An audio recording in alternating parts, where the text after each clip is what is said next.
Ikeda sensei will draw upon his 50 years of clinical experience as he demonstrates his subtle, evolved and refined approach to traditional Chinese medicine. This workshop will follow in the footsteps of the great Chinese classics.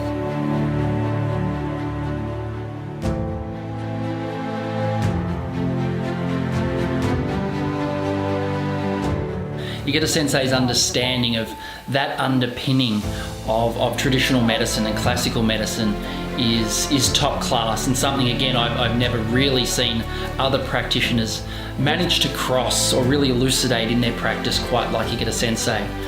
So that's really one of the things that I got from his practice and watching him practice, and that experience was how to really involve yourself that closely and that intimately with your clients to produce clinically relevant outcomes.